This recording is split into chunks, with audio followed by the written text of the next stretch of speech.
naiyak ako, naiyak pa rin naman ako. Happy birthday, Mama. I hope nakikita mo kung gano'ng kamahal ng tao sa paligid mo.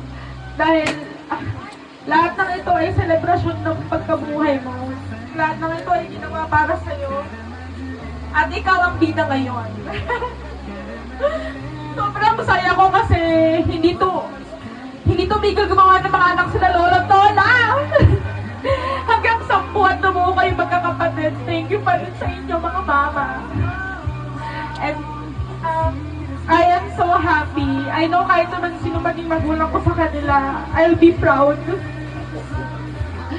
But I am the proudest right now. Kasi out of all of you, I became your daughter.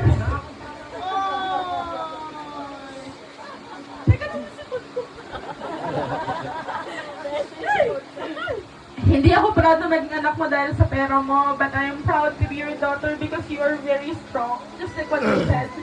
You managed to go out of the country, work abroad for 30 years, do impossible things possible because you love me. And that's the kind of love that I want to give you.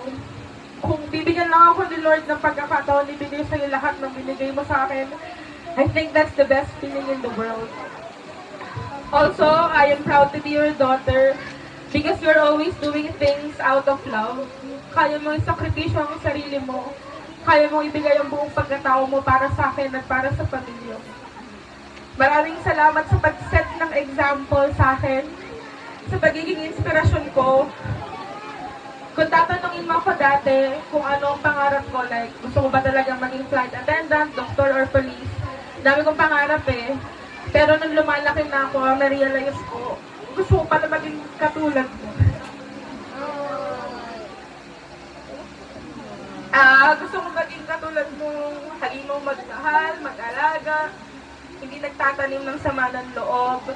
You're just so easy to love. And you are such a blessing to everyone. Hindi ko naiisa-isahin kung bakit ka blessing sa aming lahat. I can only speak for myself, but you are a blessing to me. Dahil you're always giving your wisdom to me, ang lawak ng pangunawa mo, siguro dahil sa mga naranasan mo na nga. Sobrang naging inspirasyon kita. Tuwing may dumadaang pagsubok sa akin, napapaisip ako na kung ikaw nga kaya mo eh. So, kaya ko rin. Thank you for setting the bar so high. Thank you for sharing your love to me. I know it is impossible, pero sana kasama kitang tumanda sa buhay, yung maalagaan kita. Sana sa susunod wala na tayong hanggang 2 months na pagsasama. Basta tandaan mo, Mama, sobrang taas ng respeto ko sa'yo. Kaya ata, pinapagawa ng rebuso. Lagi ko sinasabi to sa'yo, pero sasabihin ko ulit in front of everyone. Kung ano ako ay dahil sa'yo at para sa'yo. Ikaw ang forever idol ko. At kung meron akong magiging pangarap ay, again, yun na yung maging katulad mo. Ang pinakamabibigay mong regalo sa akin ay ang pagiging healthy. Dahil madamit akong gustong tuparin para sa'yo. Kung dati nangangarap lang ako para sa akin, yan, hindi ko pa naiintindihan yung mga bagay-bagay noon.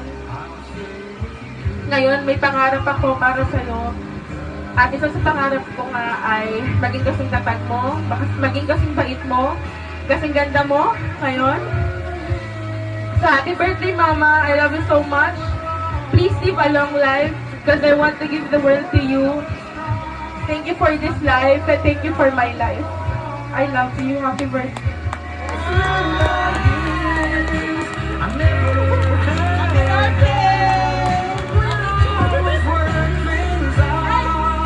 Wait lang!